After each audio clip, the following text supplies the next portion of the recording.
नमस्कार, आदाब, सत श्री अकाल, जय भीम, जोहार। मेरा नाम है नवीन कुमार। इजराइल अमेरिका की ईरान के हाथों घनघोर बेइज्जती के बाद अब भारत में सबका ध्यान घरेलू राजनीति पर आने लगा है। सबसे ज्यादा बिहार पर, क्योंकि वहां अक्टूबर के बाद कभी भी विधानसभा के चुनाव हो सकते हैं। लेकिन जिस राज्य पर आपका ध्यान कम गया होगा वो राज्य है महाराष्ट्र। महाराष्ट्र में एक सवाल हर उस शख्स के दिमाग में चल रहा है जो राजनीति में जरा भी दिलचस्पी रखता है। क्या शिवसेना यूबीटी चीफ उद्धव ठाकरे और महाराष्ट्र नवनिर्माण सेना चीफ राज ठाकरे फिर से एक मंच पर आने वाले हैं? कई बार अलग अलग तरीके से ये खबरें उड़ती रही हैं, लेकिन इस बार मामला जरा दूजा किस्म का है। देखिए, महाराष्ट्र की राजनीति बहुत ही दिलचस्प मोड़ पर खड़ी है। विधानसभा चुनाव में शिवसेना यूबीटी, एनसीपी एसपी और कांग्रेस गठबंधन को हवा में उड़ा देने वाले महायुति गठबंधन को स्थानीय निकाय चुनाव में ऐसी कोई गलतफहमी नहीं है। इसलिए वो पूरी ताकत लगा रही है कि किसी भी तरह से उद्धव और राज ठाकरे साथ ना आ पाए। सारे कील कांटे फिर से दुरुस्त किए जा रहे हैं। लिहाजा महाराष्ट्र में होने वाले 27 निगमों और बीएमसी चुनाव से पहले गठबंधन के नए नए समीकरणों पर कयास लगाए जाने लगे हैं। लेकिन सबसे ज्यादा नजरें टिकी हैं महाराष्ट्र नवनिर्माण सेना के प्रमुख राज ठाकरे के फैसले पर। सबको इंतजार है कि वो किस तरफ मुड़ने का फैसला करते हैं। राज ठाकरे महाराष्ट्र के नीतीश कुमार हो गए हैं। हर पार्टी उनके साथ चुनाव लड़ना चाहती है और हर पार्टी मुख्यमंत्री बनाने को भी तैयार है। सरकार किसी की बने, लेकिन सीएम नीतीश कुमार ही होंगे। इस बात से कोई फर्क नहीं पड़ता कि उनकी सीटें कितनी आती हैं, बस आप आ जाइए। इसी तरह यह फैसला खुद राज ठाकरे को करना है कि वो किसके साथ जाएंगे। बीजेपी भी उनके साथ चुनाव लड़ना चाहती है, शिवसेना शिंदे गुट भी उनके साथ चुनाव लड़ना चाहता है और अब उद्धव ठाकरे भी अपने भाई को गले लगाने को तैयार है और बीजेपी यही नहीं चाहती है।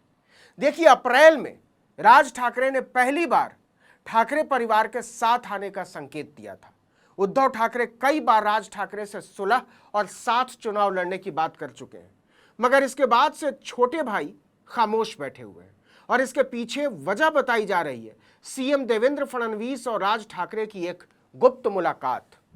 सबकी समझ में आ रहा है कि विधानसभा चुनाव के नतीजे स्वाभाविक नहीं थे, इसीलिए वृहन मुंबई महानगर पालिका यानी बीएमसी चुनाव से पहले महाराष्ट्र नवनिर्माण सेना के प्रमुख राज ठाकरे महाराष्ट्र की राजनीति में काफी महत्वपूर्ण बन चुके हैं। सत्ताधारी शिंदे सेना, बीजेपी और विपक्ष में बैठी उद्धव सेना तीनों मनसे से गठबंधन की संभावना तलाश रहे हैं। लेकिन पिछले 2 महीनों से अपने चचेरे भाई से चुनावी गठबंधन के लिए सबसे ज्यादा उतावले उद्धव ठाकरे नजर आ रहे हैं। जरा इसकी क्रोनोलॉजी को समझिए। पहले पार्टी के मुखपत्र सामना में उद्धव राज की पुरानी तस्वीरें छापी गई। फिर शिवसेना के स्थापना दिवस पर भी मराठी मानुस, ठाकरे परिवार में सुलह की बात हुई, मगर राज ठाकरे की खामोशी ने सस्पेंस को बढ़ा दिया।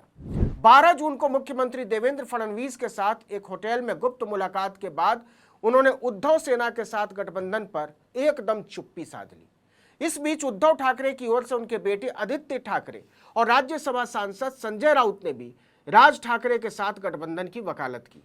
संजय राउत ने कहा कि उद्धव ठाकरे गठबंधन को लेकर सकारात्मक है।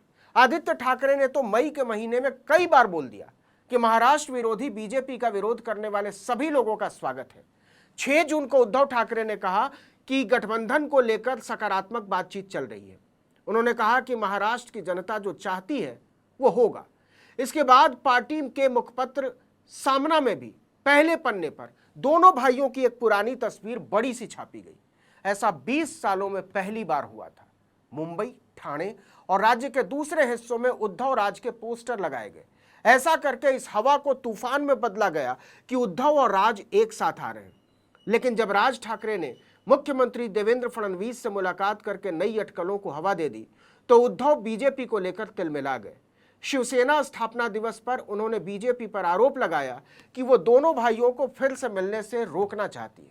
दरअसल सारा खेल मराठी वोटरों का है, जो अभी शिवसेना शिंदे, मनसे और यूबीटी के बीच 3 हिस्सों में बटा हुआ दिखाई दे रहा है।